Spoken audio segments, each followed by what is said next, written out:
to being a little kid again. Many children find themselves enthralled by nature and all that the world has to offer. Happy Feet is a movie released in 2006, and it is an amazing film dedicated to displaying the life of a penguin named Mumble and his journey to really find himself. I have always loved penguins. Penguins are my favorite animal, and the first time I saw Happy Feet was about maybe like 3 or 4 years ago, and I absolutely fell in love with the movie. I would personally say that Happy Feet is the best anime children's movie because of its amazing soundtrack and cast, its visuals, and its focus on social issues. Starting with a great cast, we have actors such as Hugh Jackman, Brittany Murphy, Elijah Wood, Robin Williams, and not only are they great actors, but they're great singers, especially since this is a musical. Speaking of songs, there's amazing songs in this movie. My personal favorite is probably Boogie Wonderland, which is by Earth, Wind, and Fire. They also has Somebody to Love, written by Queen, which is amazing renditions for this Penguin movie. The music itself is able to build suspense and excitement in different scenes where it's needed. It's able to convey emotions for children and that really grabs their attention. In 2006, Johnny Milner wrote in Happy Feet, an animated jukebox musical, that in some ways this ethereal music correlates to the underwater setting, the sense of floating in the abyss, and helping this effect along in the attention of sound effects and adding reverberation. I've heard a lot of people say that, hey, this is like outdated music or it's kind of cringy that they're singing this, but in my opinion, I would say that really these are timeless classics that are always going to be around. And no matter if it's in 50 years that I watch this, I think I'll still listen to the songs and really enjoy listening to the singing. Along with having a great cast and soundtrack, there are amazing visuals. By watching the movie itself, you're going to see that they took a lot of time and effort into this movie, and it looks very professional. You can see the penguins going to different settings, like glaciers and different areas of like colonies, and it's really great. You can tell that instead of just putting like a white background, they actually took the time to animate the background, which I can't say that a lot of places would do that, especially for a movie about penguins. From the Happy Feet IMDb, John DeSanto wrote on November 15th, 2006, that Happy Feet's special effects take animation as close to 3D as could be possible in a 2D medium. This is a great review, especially since they came out right when the movie came out. And I heard a lot of people say that they think the animation style is creepy or bad, but you have to think about how this movie came out almost 20 years ago. And in 2006, animation wasn't quite where it is now in any means, I would say personally. And for a movie like this to come out and really have an animation style like this, it's amazing in my opinion, because I think it really shows how much effort and time and resources it took for people to animate these penguins. Not only does Happy Feet have a great soundtrack and visual, but there's a great amount of issues that they speak about, and the main message overall is amazing itself. Starting with its topics of environmentalism, Happy Feet talks a lot about how these penguins are going through the world changing with global warming and with an overfishing crisis.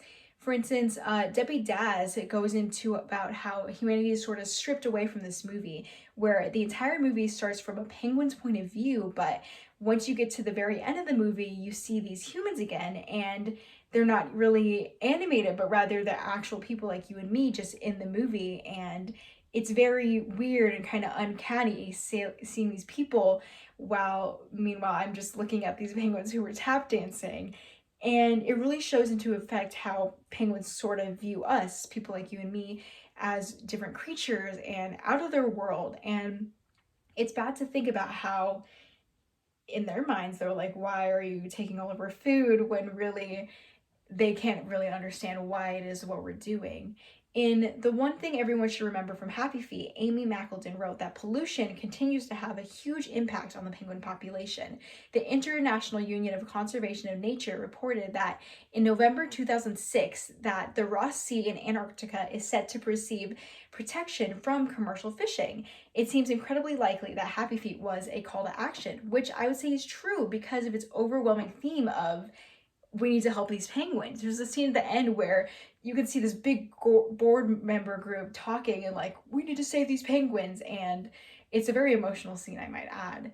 And there's even characters in the movie, such as Robin Williams' character, you might see in that bottom corner there, who the entire duration has a soda ring, the plastic ring around his neck, and you can see him struggling to breathe.